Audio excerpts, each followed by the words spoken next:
All right, all right. Hey, welcome everyone. This is Rashid Hill, and this is the Triple Effect. This is an online Zoom broadcast as well as podcast, and it is an honor to be in the presence of an amazing, amazing individual. Our special guest will be coming on in just a few seconds, but since it's the inaugural, this is the premiere, this is the first in the beginning of a series of powerful presentations and interviews for this amazing podcast called The Triple Effect. And I would love to give you some background just so you understand and give it some context of what you can expect. The Triple Effect is about exploring our capabilities and understanding the laws of the universe through emotional intelligence. When your thoughts are pure and your direction is true, your mind believes in the power of potential. It starts as a thought and evolves into practical knowledge. When a single drop of knowledge comes in contact with a conscious host, it can create ripples in your world, having global impact on human performance. We ask the question, can we go beyond our limits, our capabilities? I would love for you to join the conversation and explore the triple effect. What we do, say, and feel creates and emanates our powerful energy. We have no limits. Like I said, I'm Rashid Hill, and I'll be your host for tonight. I'm a strategic intervention specialist, personal development coach with a main focus in EQ, or emotional intelligence, a published author of the book 8 Ways to Be 10 Times Better, and a contributing writer for the Life by Design Entrepreneur magazine here in San Diego. I'm the founder of L3 Coaching Solutions and the creator of the Hero Coaching Model. High excellence results option is the only option. I help people unlock their true potential in order to pursue their desired lifestyle. The show tonight is the first of a series, and we're going to be talking about or basing it on the premise of the law of balance and polarity. Our guest, you're in for a real treat. So let me just put this in perspective, because see, you might not understand why I'm so caught up in the moment, why I'm sitting here trying to make sure I do him justice, which my words probably will not, but his words will definitely give you some insight to something that is so powerful, that is so great, and it's such an impact on the community. And I had to have it for my first guest on this inaugural, this premiere show, The Triple Effect. You know this is our premiere show, and I wanted to kick it off right. I knew, without a shadow of a doubt, this gentleman would be exciting to talk to and learn from.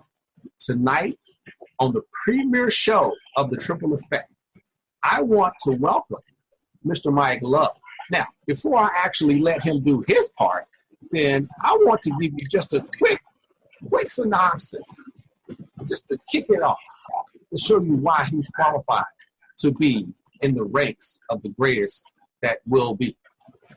Mr. Love is the founder and president of We Will Rise, a community empowerment organization to elevate the Black community. Associate professor of counseling at Riverside City College in Riverside, California. Before I not do it justice, I would like to introduce, I would like for Mr. Love to come on and let us know more about who is Mr. Love and why he is best qualified to be my first guest. Mr. Love, welcome. Well, thank you very much, Rashid. I am extremely thankful and excited to not only be on with you, but be on as your inaugural guest. So I definitely want to thank you for that opportunity. Like you gave a little bit about myself, my name is Michael Love. I'm associates, professor of counseling, Riverside City College here in Riverside, California. I've currently been there for a year and a half. I've been in education as my profession for the last 7 years. I'm also the co-founder and president of We Will Rise, which is an organization in San Diego, California, which is built towards the empowerment of Black men through community service and action projects, as well as inclusive community dialogue. So the goal is wanting to see Black men in a more positive light. And the only way that we feel that we're able to do that is to first go out and be that change that we want to see in ourselves. And hopefully that will change the perceptions that people have of Black men and the perceptions that we have of ourselves. Absolutely, absolutely. No, I appreciate that, because that's one of the main reasons that, I really wanted to create a platform to where we could have community leaders to come out and help to promote what they're doing in the community. And so nationwide, we can see that there is something happening in one corner of the globe or one corner of the nation that can impact other corners. And the way to reach people, social media is incredible to help us reach out and do that. No matter where we're at in the organization, somebody out there needs to hear your voice. And you've impacted me. And just so our audience knows how I got introduced to your organization, it's very interesting. As I was doing some social media, some Facebook and Instagram and things like this, I was introduced to this particular organization because I'm just surfing on the web. I hit Facebook and I come across, some brothers that got together, and I'm like, hey, these brothers look like me. And I'm new to San Diego, and I'm kind of like, hey, you know what? What do I do in order to get to know people, network? How can I have an impact? Because individually, like I said, as a strategic intervention coach and personal development, strategist, consultant, whatever you want to call it, then I feel like, hey, you know what can I do to make an impact? How can I develop higher potential and performance in people? And when I don't really know anybody here. And so if I'm going to go out there and reach out, I might as well reach out to a group that looks like me and that gives me that inspiration to say, you know what, maybe they're doing something that I need to be part of. And so, yeah, I reached out to Mr. Love on Facebook group and I said, hey, where you meeting? What's going on? Where's that located? I'm new to the area. I don't know. But all I know is when I showed up, I was like, wow, you know what? I'm listening. I'm soaking it up. And I'm learning from everybody in the room. And just real powerful. And I think that was maybe, I don't know, a year. What was it? A couple of years ago, I think. Mm-hmm. We just celebrated our 2nd anniversary. So, yeah, been 2 years. Wow. That's awesome. That's awesome. And we really got quality people there. So if anybody, wants to know more about what Mr. Love is doing with We Will Rise and how the energy and the organization is growing, you can always search King's Collective. Is that right? King's Collective? Yes, sir. On Facebook group. And that'll give you kind of a general, you'll see some of the pictures. You see, when we get together, we always take that group photo. And so you can definitely be introduced to kind of our group and what we do. And if you have any questions for Mr. Love, you can always reach out to him. And later on, I'll make sure I put out his Facebook group information. So you can always reach out to him. And if he wants to leave an email address or anything, any other contact information, you have an opportunity to do that before we go. So I appreciate that we have some guests here. If you have any questions, you can throw them in the chat, and we'll definitely address that in our question and answer section. So a little bit more about Mr. Love.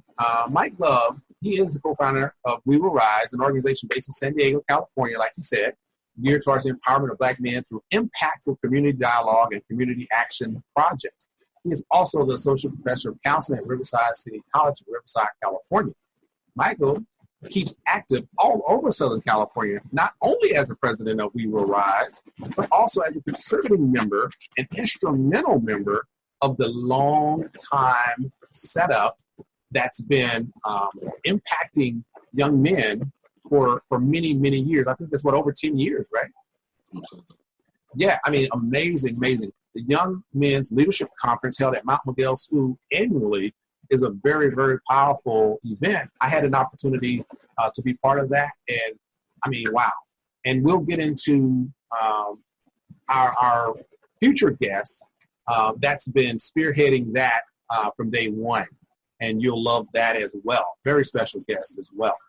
And he also has taken taken his Each One Teach One tie donation drive to conferences and schools all over Southern California, where he teaches students the importance of professionalism and how to tie a necktie. Think how powerful that is. I had the opportunity to actually speak with one of the kids and the kid's mother. And the story that was told to me was so powerful, so powerful. It was years after. The kid was just so happy to get a tie. But guess what happened? Some years later, he had an opportunity to have an interview, and he wore that special tie. If he didn't know, his mother couldn't help him with it. His mother was looking for a young man that could help her son so he could tie that tie. So when he was able to present himself in front of that employer or potential employer, he was so proud. And instantly, his confidence was lifted because somebody showed interest in him, and that was Mr. Mike Love. So a graduate of San Diego State University with a bachelor's in political science and a master's degree in education, Michael plans to pursue a doctorate in education with aspirations of college administration. This is my man, Mike Love. It is a pleasure, man. It is an absolute much appreciated. And I'm so overwhelmed. But without me going into all the wonderful things I can say about you, I want the guests to know more about the intelligent conversation that we're about to have. This is about intelligent conversation. You know, I listen to a lot of Black men that are entrepreneurs, that are social media, using social media as a platform to get the word out, to show that we can talk about more than sports. We can talk about more than rapping. We can talk about more than, going to the club, whatever. We have many intelligent Black men that can bring the accolades and bring the background that you have and represent a community and a nation in the best way. And today, we want to give that to our people and our listeners. So here's a question I want to ask you. And I got a few questions. And I would love for you to, as we go through these questions, it's not like the presidential debate or anything. I'm not I'm not going to be hitting you up like that. But I would love for you to give the feel or give the theme of a few things like emotional health. What is emotional health? How does that factor into some of the counseling that you do? The power of We Will Rise and the mission of We Will Rise. I would definitely want the listeners to know more about that. And how does mentorship play in your life, as well as how important is it? Because to me, it's a secret weapon. And so I say, maybe you can address how mentorship is a secret weapon for young adults out there, young Black men out there, that's looking to get ahead in life as well. So these are some of the themes that I would love for you to talk about, but I want to hit you with a few questions. And so our listeners will be thrilled as I am. So education. All right, let me know. So education is the field of interest. What is the attraction of education, or what is your mission of education? Well, what I do believe is that we are all blessed with something unique, a talent that is uniquely ours. And I think a goal of being human is realizing what that talent is and then finding a way to share that with the world. So for me specifically, education was what I found early on that I was good at. I love to learn. I love to read. And being in school early, you start getting the selected for certain awards, and you want to get that positive reinforcement. I realized pretty early, like, hey, I'm pretty good at this. I want more of it. That fed into me wanting to read more, wanting to learn more. Growing up, I knew that college was always in my field. I knew it was the next step. I just didn't know what would come after that. So getting into college, I was immersed in literature that I hadn't read before. I was around other individuals who were giving me different points of perspectives that I hadn't received before. So it really gave me the opportunity to see differently, to be different. And I truly believe that is what motivated me to want to continue that. So the opportunity that I have as an assistant professor of counseling at Riverside City College gives me the ability not only to do academic counseling, but I'm also able to teach. And I truly love being in the classroom. It's a feeling that I haven't really found anywhere else, as far as truly being able to help students and people in general. So to me, education is the lifeblood. Is the importance of it. It never goes away. I think that's something that I call myself a lifelong student, and it doesn't necessarily mean I'm learning in the classroom necessarily, but learning as I go along in life. So that's why I think education is so important to me. No, that's absolutely powerful. I heard a term a long time ago, I went through a Tony Robbins coaching program in 2012. And throughout that program, there was a statement. My coach gave me a book. And while I was reading through that, and it was just really amazing, it was about 12 pillars. And in there, one of the pillars was be a lifelong learner. And like you said, being a lifelong student. A lot of people don't really understand the power that holds. Is lifelong, meaning you never learn all you can learn. You will never be, they talk about if you're the smartest person in the room, find another room. Definitely. Continue to grow, continue to develop. And this is powerful. I love that. So based on that, I know you talked about, in your bio, a little bit about going for your PhD, which is definitely powerful. As a goal, what is a career goal for you, and what's a personal goal for you? Career goal, well, if I'm looking career specific, I've just completed, a year and a half at my current position here in Riverside City College. The tenure is a 4-year track. So the goal is to get tenure. Absolutely. After that, the next step would be to pursue a doctoral program. I've always had a dream of having Dr. Love as my moniker. For personal and professional reasons. I think professionally, when I'm looking at what I would like to do as a professional, and I look at the trajectory of what I would like my career to be, if I see something that's at the top and I'm looking and focus on it, and it's like, well, why not go for the top? Why not go for it? I was blessed to obtain my bachelor's and my master's degree from San Diego State University, which was an amazing campus. So to me, being young, an educator in the profession, I feel like there's nothing stopping me. So that is a goal. I'm going to start applying for doctoral programs in the near future and get that started. Personally, would definitely be to travel. As I'm looking at my perspective and the perspective of my own life being pretty much in Southern California my entire life, I've been around individuals who have different worldly perspectives. And that's always something that I felt was something that I wanted to have for my own, because I know that the perspectives outside of California, outside of the United States matter. And there would be things that I'd be able to add on to my own person and learn and grow from. So a personal goal for mine would be to start doing some traveling. And that's, personal enjoyment, but also to learn and grow a little bit more as a professional in what I'm doing.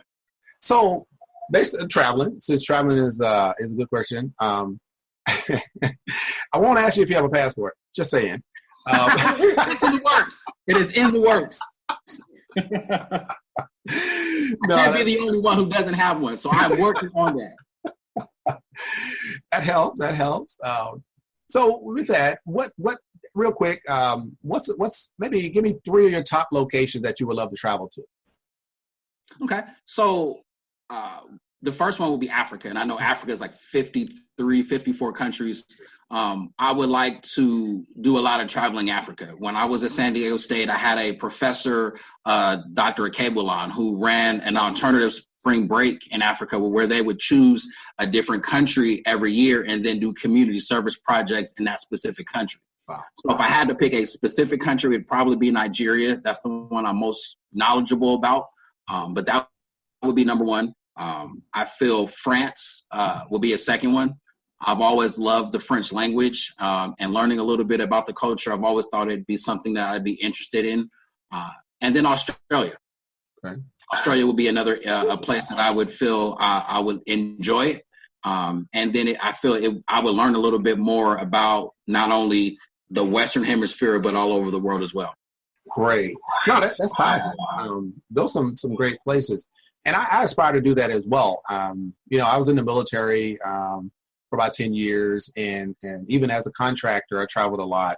And so definitely gives you a very broad perspective on life, and it helps you to appreciate, kind of what you have, and it helps you be more humble, and definitely helps to show a lot of compassion for areas and people and humanity as a whole. And I think more Americans really would benefit from traveling, outside the U.S. And some of the locations that you spoke of definitely give you a broader perspective. So it's really, really powerful.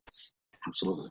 So I guess I would like to know, and I'm sure our audience would like to know, as a associate professor, counselor, community leader, I know you're an avid reader and definitely have a strong appreciation for literacy.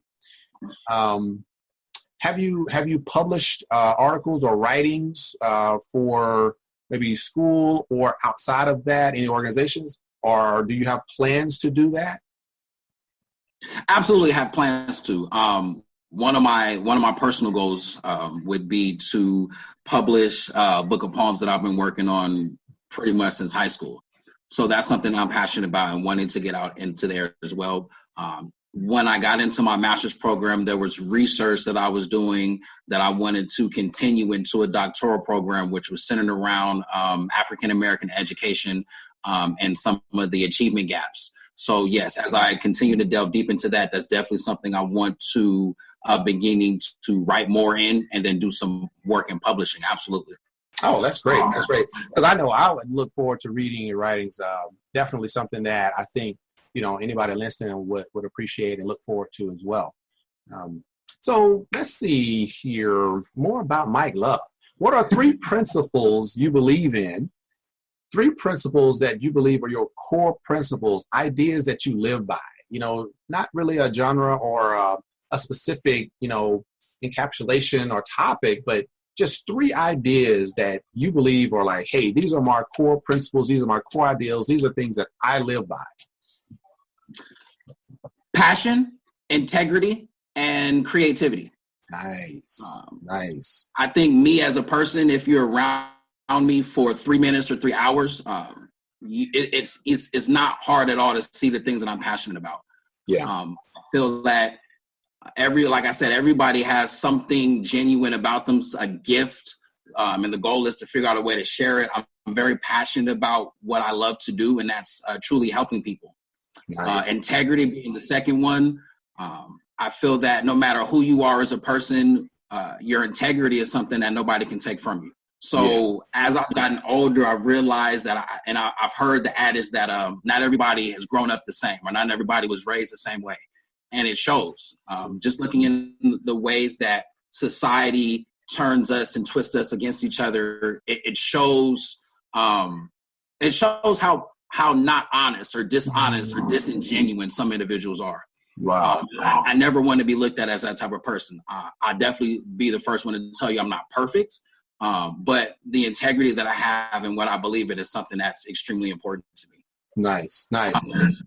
And creativity being the last one. I feel like that's something that the younger generation, I call myself a millennial, I feel like that's something that we have in abundance.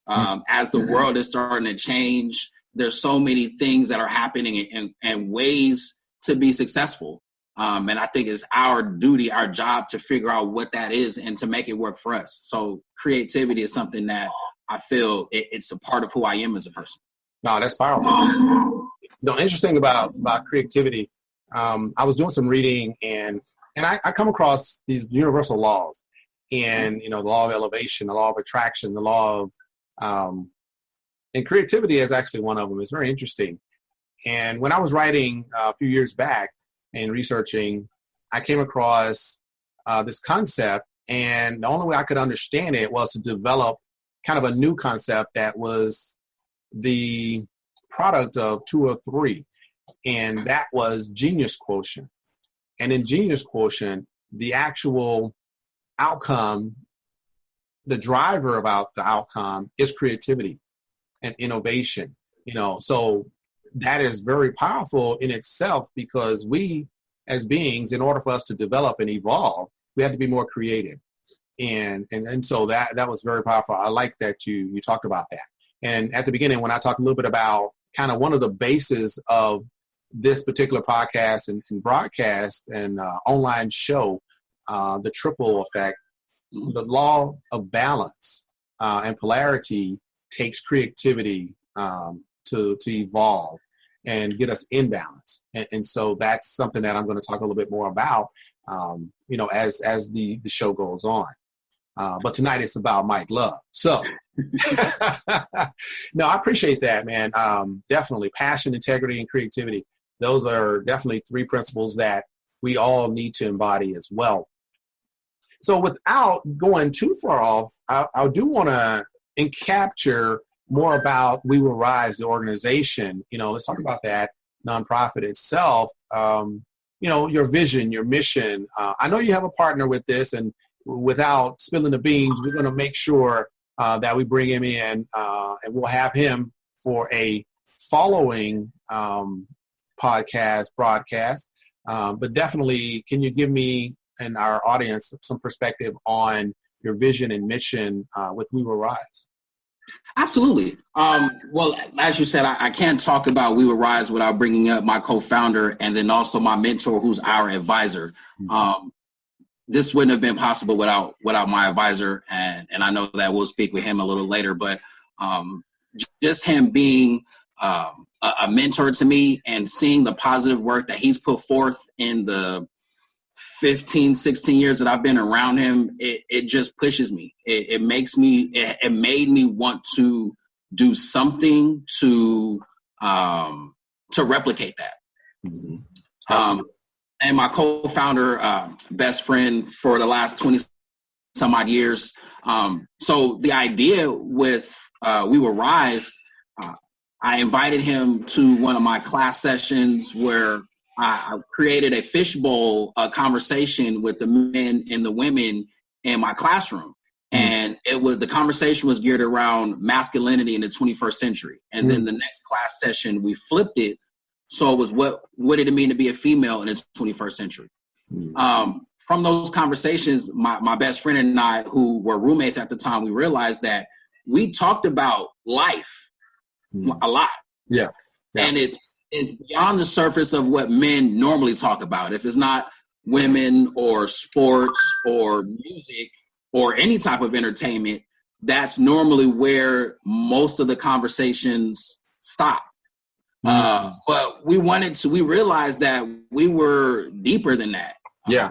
As we get into our 30s and we realize like, hey, life is a lot more than just the surface topics that we speak about. We want to really do a little bit more with that. And we realized that specifically with Black men who, for the most part, are not given an avenue to have those open conversations about life, where they're not feeling judged, where they're not feeling they're being stereotyped, or that the information that they put out is going to be used against them. That was one of the driving factors on, hey, let's create a space where we can come together and have some real life conversations. No, that's powerful. That's powerful. And, I know it sounds, a little off-putting to not name names. And so what I'll do is probably towards the end, we'll go ahead and let people know who we're talking about. Because as we broadcast, I'm sure somebody's going to be like, who's he talking about? Who's he talking about? So if you know me, then you know them. Exactly. So that's cool. And definitely, like I said, we're gonna continue this conversation for times to come. So absolutely makes sense. So let's see. Definitely, We Will Rise. Powerful vision, powerful mission for the community, and definitely help me to understand more about what's going on in the local community, as well as how we as Black men can help to empower our community from the youth to the adults within ourselves as well to grow.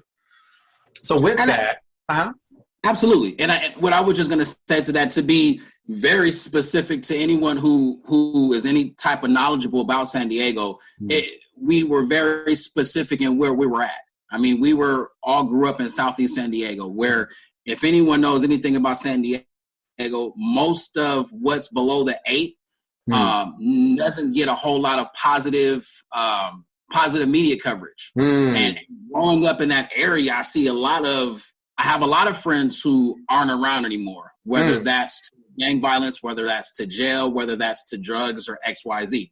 There's a lot of negativity there. Wow. But there's a lot of positivity as well.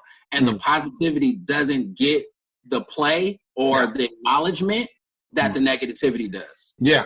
I think that was one of the driving factors. Okay, well, we're in a space where most people don't expect anything positive from us, but there's a whole lot of positive energy and creative energy and just talented brothers in the area.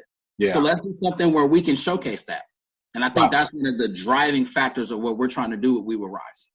Oh, that's powerful. That's powerful. And I totally agree. You know, being a part of that is definitely something that I see happening and helping to inspire me to do more and do better. So with that, a couple more questions. One, where do you see We Will Rise in 10 years from now? If you close your eyes and you visualize yourself there, happening, doing it, not, thinking about it, not planning it out, but I'm there. Where is We Will Rise in 10 years? Well, that's an amazing question. I want the stars. One of the goals that my co-founder, my partner, we started out with, well, what would it look like if we had an actual center?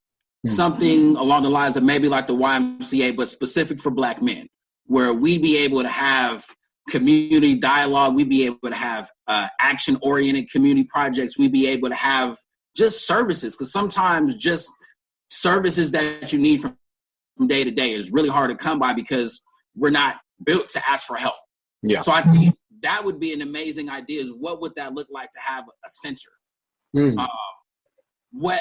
So I think I'm looking at it in two different ways. I can see what I'm doing now or what it would be. One idea would be to have this be a full-time position. Okay. We would be able to take what we're doing, We Will Rise, and utilize that not just in Southern California and not just in California, but all over the United States, because I know that there are pockets and communities of Black men who would love doing what we're doing. That's great. That's one avenue. That would be shooting for the stars. And I see that happening.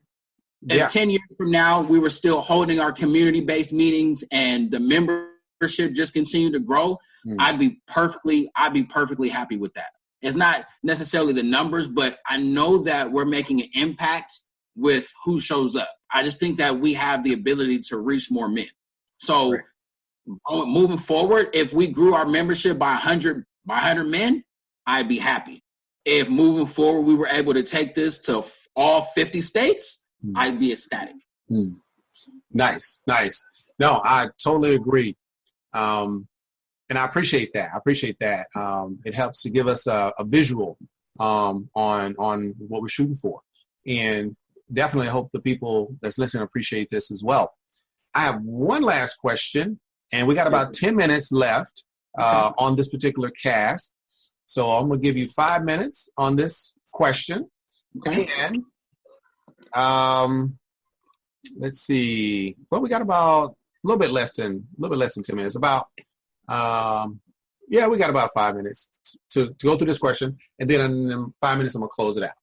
Okay. All right, cool. Final question. If you were preparing for a long-awaited business meeting with a billionaire, yes, a billionaire, what kind and color tie would you wear, and what is the one question you would be sure to ask them? Okay. So, meeting with a billionaire. All right. So I'm not going to lie. When I'm looking at color combinations for suits and ties, there are like two of them that jump out at me. Blue suit, brown belt, brown shoes. The blue and brown are just amazing to me. And then a gray suit with a lavender shirt like I have on right now, brown belt, brown shoes, perfect. Nice. Perfect. Either one. And then your second question was, what would be one question that I would make sure to ask them? Yes.